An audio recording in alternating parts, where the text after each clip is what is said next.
Lord, আপনি অনুমতি করলে আমরা স্বাতী চ্যাটার্জিকে ডকে তুলব। অনুমতি দিলাম। Thank you madam.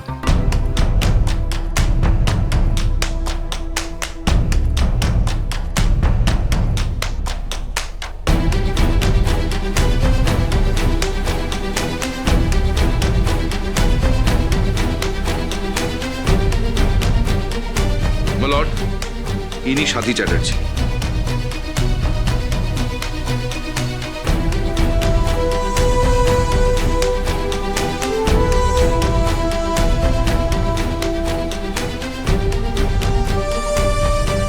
যাহা বলিব সত্য বলিব, সত্য বই মিথ্যা বলিব না।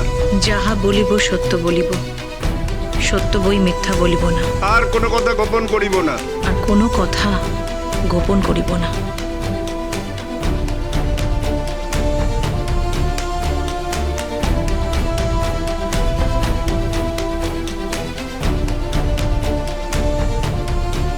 নাম?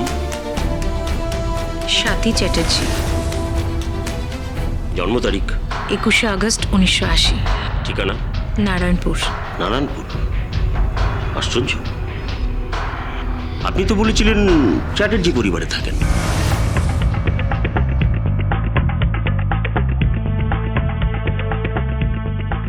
বিয়ের পর আমি ও বাড়িতে আসি। আপনাদের বিয়ে কি প্রেম নাকি সম্বন্ধ করে? প্রেম বিবাহ। প্রথমে রেজিস্ট্রি হয়, তারপর বাড়িতে আসি। আমার বাড়ির কেউই এই বিয়েটা মেনে নেননি। আপনার স্বামী কি মারা গেছেন? চুপ করে থাকবেন না, কথার জবাব দিন। আপনার স্বামী কি মারা গেছেন? আমি জানি না, জানি না। আমি শুধু আমার সন্তানদের চাই। আমি আমার রাখি বন্ধনকে চাই। আমার শ্বশুর বাড়িতে ফিরে যেতে চাই আমি। কি আশ্চর্য, আপনার স্বামী মারা গেছে তা সত্ত্বেও আপনি সদবার বেশে নকল সাথী সেজে দিনের পর দিন এই পরিবারের সঙ্গে প্রতারণা করছেন, তঞ্চকতা করছেন।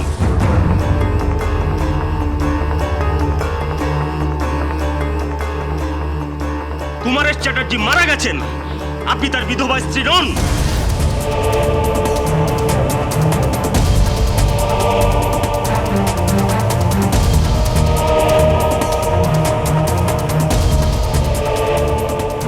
কুমারেশ চ্যাটার্জি মারা গেছেন, আপনি তার বিধবা স্ত্রী নন।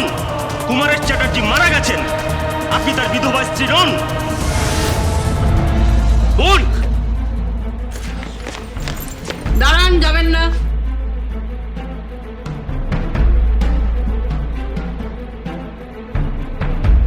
দাঁড়ান, যাবেন না।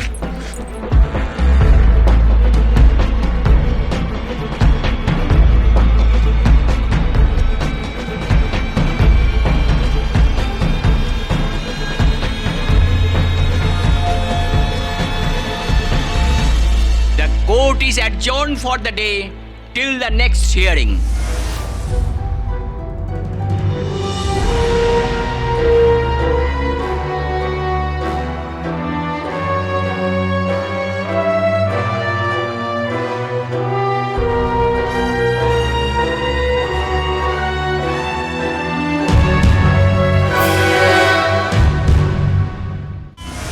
কেসটা একটু নড়বড়ে হয়ে গেল, বুঝলে? ওদের তো যেভাবে ক্রস করছিল আমি তো খুব চিন্তায় পড়ে গেছিলাম। মনে হচ্ছিল আরেকটু হলেই না সবকিছু গন্ডগোল হয়ে যায়। ভাগ্যিস ভাগ্যিস ওই সময় উত্তরা অজ্ঞান হয়ে গেছিল, তা না হলে যে কি হতো কে জানি। আর আমি একটা কথা বুঝতে পারছি না, আমাদের উকিল কি করছিল? না না না, সব্যসাচী বাবু গভীর জলের মাছ। উনি কলকাতার বেস্ট লয়ার। প্রথম দিনেই ওনাকে জাজ করা ঠিক হবে না। আর ওই কথা আছে না যে ওস্তাদের মা শেষ রাতে হয়। হলেই ভালো, হলেই ভালো। শেষ পর্যন্ত নুন আনতে পান্তা না ফুরোয়। আমাদের যা কিছু ছিল সবই তো দিয়ে বসে রয়েছ। এত খরচ চালাচ্ছ ধার করে শুধুমাত্র টাকা পাওয়ার আশায়। আর সেই টাকাগুলো না পেলে একবার কি হবে ভেবেছো? টাকা তো পাবোই, টাকা পাবোই, চিন্তা করো না। কেসটাও জিতবো।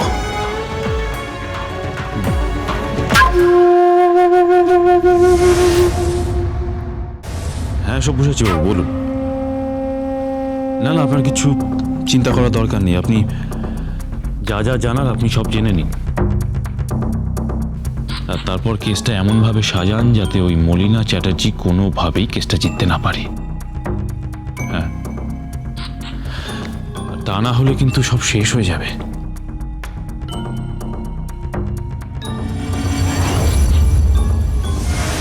শেষ করে এনেছিলাম মদনা, বুঝলি, প্রায় শেষ করে এনেছিলাম।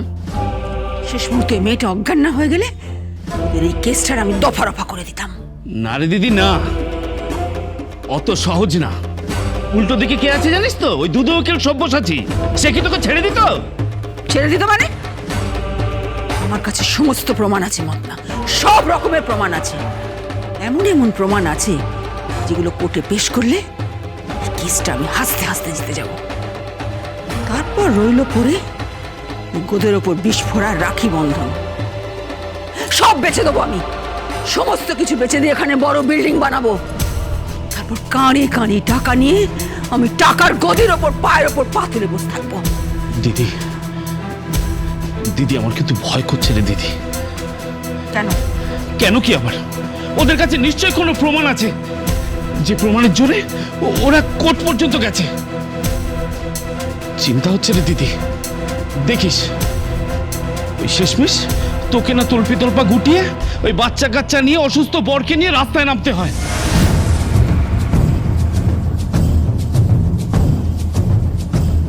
দিদি দিদি কি হয়েছে কি? একটা খবর আছে। কি খবর? বন্ধন কিন্তু বস্তিতে নেই। বন্ধন বস্তিতে নেই মানে? কি বলছিস কি তুই? হ্যাঁ দিদি, বন্ধন কোথাও একটা গেল। কোথায় গেল? জানি না। তাহলে তাহলে রাখি কি করছে? রাখি ওখানে একা আছে, আর বস্তির পুরো বাচ্চারা রাখিকে পাহারা দিচ্ছে। সে কি?